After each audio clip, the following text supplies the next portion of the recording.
আসসালামু আলাইকুম এভরিওয়ান, আশা করি ভালো আছেন। আজকে নতুন আরেকটি ব্লগ নিয়ে আপনাদের সামনে হাজির হয়েছি।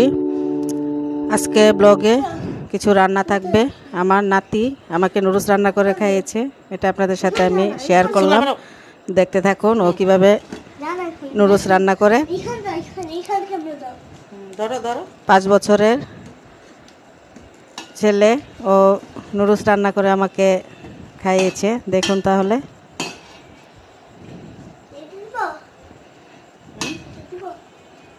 ও ফুড কালার দিয়ে নুডলসটা রান্না করবে।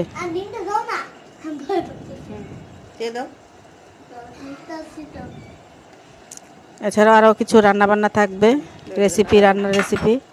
ভিডিওটি সম্পূর্ণ দেখবেন।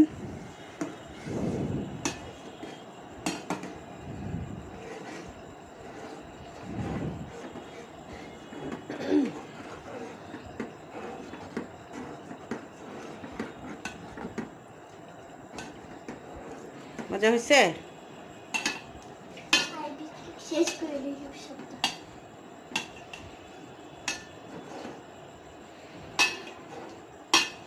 কয়টা ডিম দিছো? 2টা। নুডলস কয়টা দিছো? কয় প্যাকেট? 2টা। এই ডোনাট এটা কি দিবা? Food colour? আমি খুলে দেখ একটু। অল্প একটু দিবা, অল্প একটু। এটা ওর নতুন রেসিপি, ফুড কালার দিয়ে নুডলস রান্না। না, এটা ধরো। রেড কালারটা নিয়েছে। একটু এটা কালার শুনে দিব। অল্প। ওকে ওকে ওকে ওকে দাও। ফুড কালারটা দাও।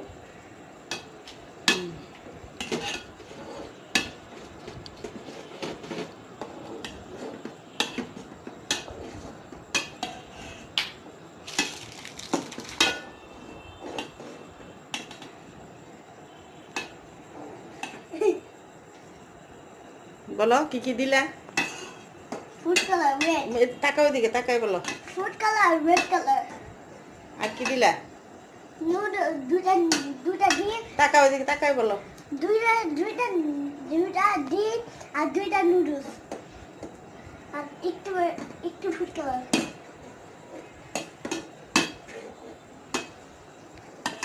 হয়ে গেছে? না, আমি বুঝি নুডলস খেয়ে না। ওকে ওকে ওকে হয়ে গেছে। দাঁড়া, এখন বাটিতে নিয়ে নাও, বাটিতে নিয়ে নাও। হয়ে গেছে, দাঁড়া বাটি দেই। আমি দিব।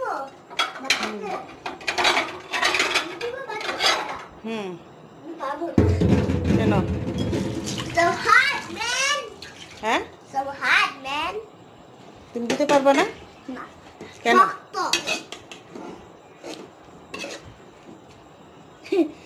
বুঝা? Thank you, বলো। Thank you. এই যে হয়ে গেল। নানা বাকি আসলে দেখাবা। হ্যাঁ, আসে আসে আসে আসে। ডাক দাও বড় মামাকে, ছোট মামাকে নুডলস খেতে। তুমি দেখো। আজকে কে নুডলস রান্না করলো? আমি। তোমার নাম কি? জানতো? কয়টা নুডলস রান্না করছো? 2টা। কিভাবে? মিশাই ইনকে খুলে। ডিম কয়টা দিয়েছো? 2টা। নুডলস 2টা আর রেড কালার ফুড কালারটা। ফুড কালার কি কালার দিয়েছো? রেড। রেড। আচ্ছা ঠিক আছে।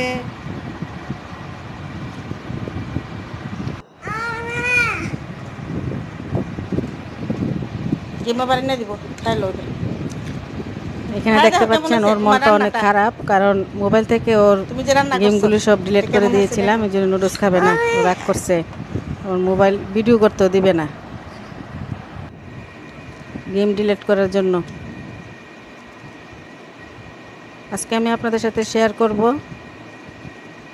সরিষা ইলিশ রান্না করে। সরিষা ইলিশটা আমি একটু স্পেশালভাবে আমার মতো করে আমি রান্না করেছি। সবাই মশলাটা ভেজে, সরিষাটা ভেজে তারপরে মাছ কষিয়ে রান্না করে আমি এখানে সব মশলা দিয়ে সরিষা বাটা, আদা রসুন বাটা, পেঁয়াজ বাটা, টক দই এগুলি দিয়ে সরিষার তেল, সাথে তো সরিষার তেল দিয়েছি। সরিষার তেলটা সরিষা বাটাটা দিতেই হবে, বাধ্যতামূলক। এটা না দিলে কোনো টেস্টই হবে না সরিষা ইলিশের। একটু টক দই দিয়ে ম্যারিনেট করে 10 মিনিটের মতো রেখে দিয়েছিলাম। তারপরে পেঁয়াজটা বেরেস্তা করে মাছটা রান্না করেছি। এখানে আমি সরিষা বাটা, পেঁয়াজ বাটা, আদা রসুন বাটা দিয়ে দিলাম, লবণ দিলাম। এখন সরিষার তেল দিব, সরিষার তেলটা দিব।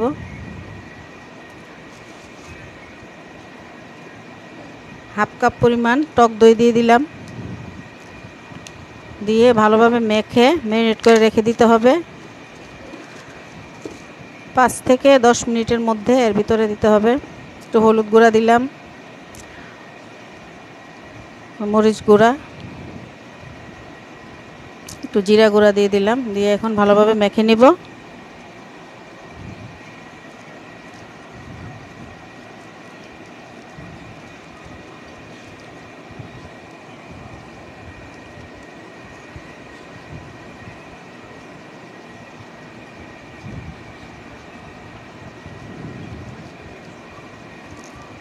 মশলাটা মাছের সাথে ভালোভাবে মেখে নিতে হবে।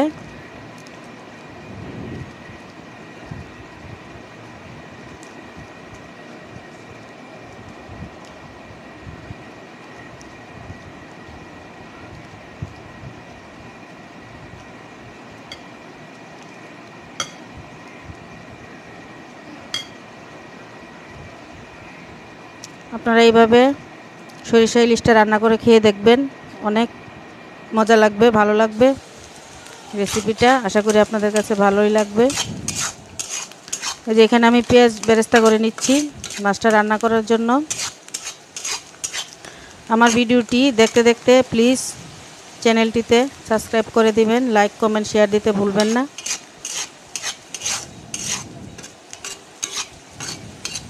যারা এখনও সাবস্ক্রাইব করেন নাই প্লিজ সাবস্ক্রাইব করে দিন, যেন আমি আরও ভালো ভালো ভিডিও বানাতে পারি।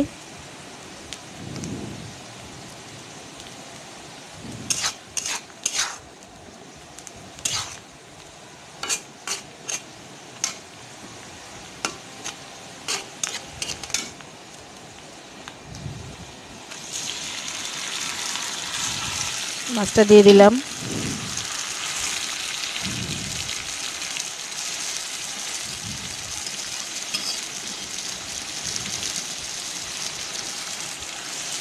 পেঁয়াজের সাথে মাছটাকে ভালোভাবে কষিয়ে নিতে হবে। তারপর অল্প একটু ঝোল দিব যেন মাখা মাখা থাকে।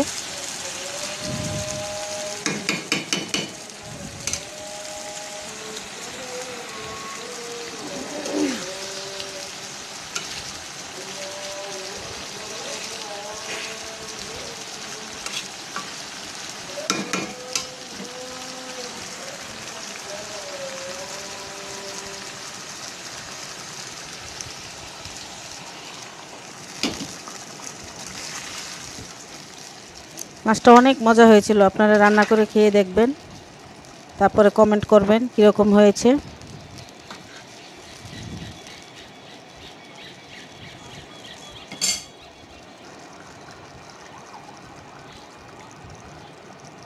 এখন কিছু কাঁচামরিচ দিয়ে দিচ্ছি। তরকারিতে কাঁচামরিচটা নামানোর আগেই দিবেন, তাহলে কাঁচামরিচের আসল ফ্লেভারটা লাগবে। আগে দিয়ে দিলে সিদ্ধ হয়ে যায়, ফ্লেভারটা ভালো লাগে না।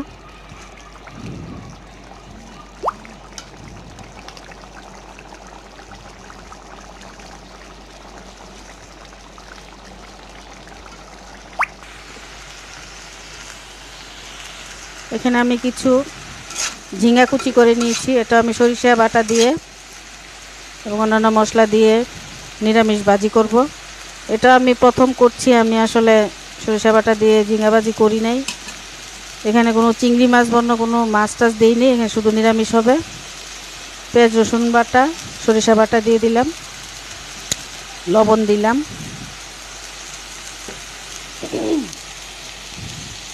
অল্প পরিমাণে একটু তেল দিয়ে দিচ্ছি। সবগুলা উপকরণ দিয়ে একসাথে বসিয়ে দিচ্ছি। পেঁয়াজ কুচি দিলাম অল্প একটু, এখন ঢেকে দিব। এখানে কোনো পানি দিতে হবে না, ঝিঙে থেকে যে পানিটা উঠবে ওটা দিয়েই রান্না হয়ে যাবে।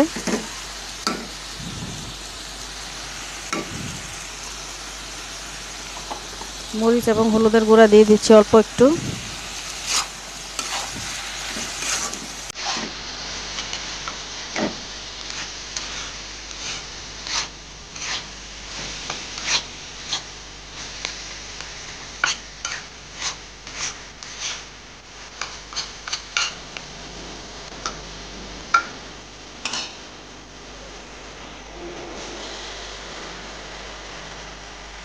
দেখুন ভাজিটা হয়ে গেছে, কোনো ঝোল দিতে হয়নি, এমনিতেই ঝিঙার থেকে যে পানিটা উঠেছে ওটা দিয়ে ভাজি হয়ে গেল।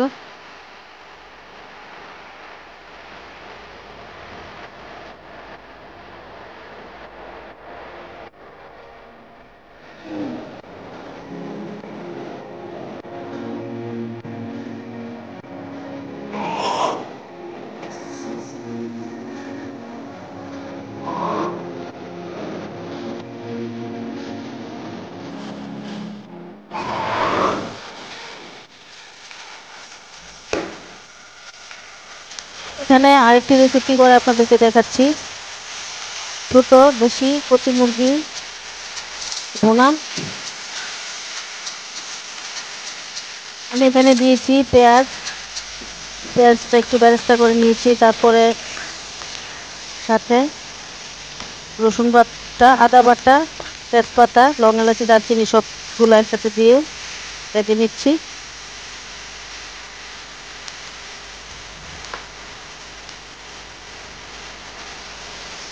জিরা বাটা দিয়ে দিলাম।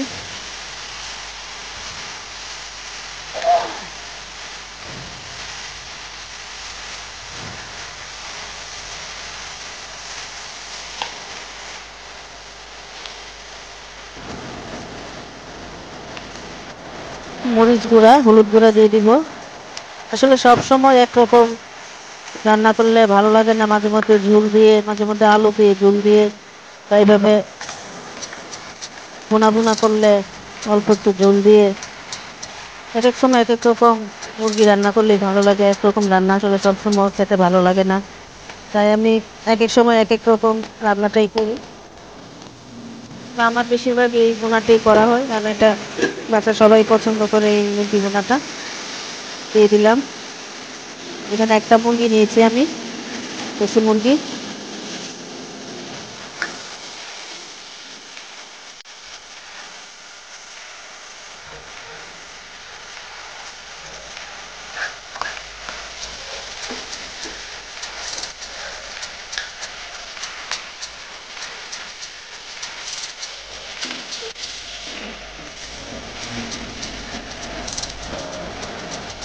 অল্প পরিমাণে একটু ঝোল দিলাম যেন মাংসটা সিদ্ধ হয়। ঝোল বেশি দেবেন না, তাহলে তরকারিটা টেস্ট লাগবে না।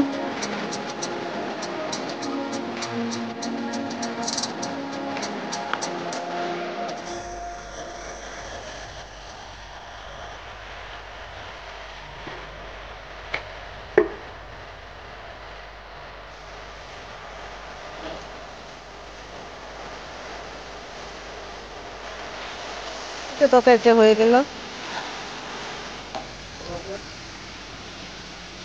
একদম ভুনা ভুনা হলো। এখন কত সুন্দর লাগছে কালারটা। এই মুরগি ভুনাটা অনেক মজা লাগে, আপনারা ট্রাই করে খেয়ে দেখবেন, ভালো লাগবে আশা করি। এটা ছিল আমার গতকালকের একটা ভিডিও করা, এটা আপনাদের সাথে একটু শেয়ার করে নিলাম। আমার বড় ছেলের 25 বছর পূর্ণ হলো বয়স। আপনারা দোয়া করবেন আমার ছেলের জন্য। ওর একটা সাদামাটা এমনিতেই জন্মদিন করেছি। ওর আসলে অনলাইনে পরীক্ষা চলছিল, ক্লাস চলে, এগুলো আসলে করতে চাইছিল না। হঠাৎ করে ওর বন্ধু বান্ধব এসে গেল 4-5 জন। আমি বাসায় অবশ্য ছোটো একটা কেক বানিয়েছি এবং অল্প একটু গরু মাংসের বিরিয়ানি করেছিলাম। সবাই আসলো, ও ক্লাস করতেছিল অনলাইনে, হঠাৎ করে ওরা চলে আসছে। তখন দেখুন লুঙ্গি পরে ও কেক কেটে নিল।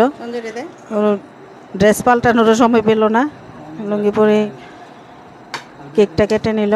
ওর ফ্রেন্ডরা সবাই ওকে কেক খাইয়ে দিচ্ছে।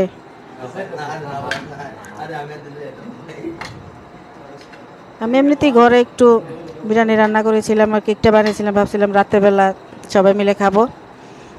তো ফ্রেন্ডরা যখন আসলো হুট করে না বলেই চলে আসছে, তাদেরকে বললাম যে তোমরা এখানে কেক কাটো এবং বিরিয়ানি সবাই একসাথে বসে খেয়ে নাও।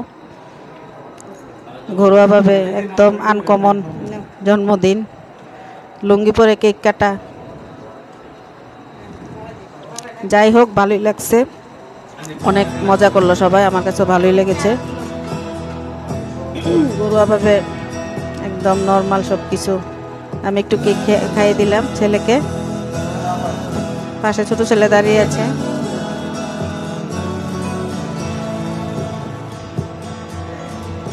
এই তো সবাই একটু একটু করে কেক খেয়ে নিল। এখন বলতেছি বিছানায় গিয়ে বিরিয়ানি সবাই একটা ডিশের মধ্যে দিয়ে দিয়েছি, সবাই একসাথে বসে খেয়ে নেবে এক ডিশের মধ্যেই। ফ্রেন্ডরা সবাই একসাথে বিছানায় বসে খাবে।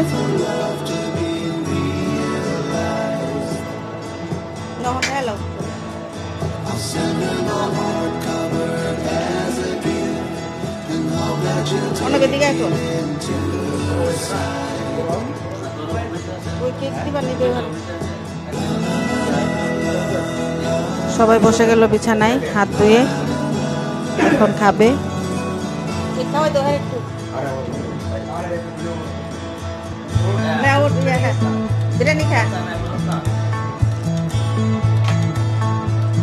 মাঝে মধ্যে আনকমন আসলে কিছু ভালোই লাগে, এর মধ্যে এটা আমার কাছে অনেক আনকমনই মনে হলো। আনকমন বার্থডে, কোনো জাঁকজমক নেই, মেহমান নেই, গেস্ট নেই, কোনো কিছুই নেই।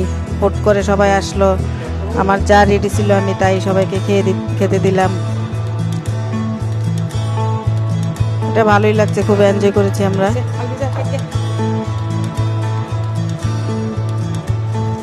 তো সবাই বসে এক ডিশের মধ্যে খাচ্ছে, এটা অনেক একটা আন্তরিকতা এবং ভালো লাগার বিষয়। যাই হোক, আজ আপনাদের কাছ থেকে বিদায় নিলাম। আল্লাহ হাফেজ।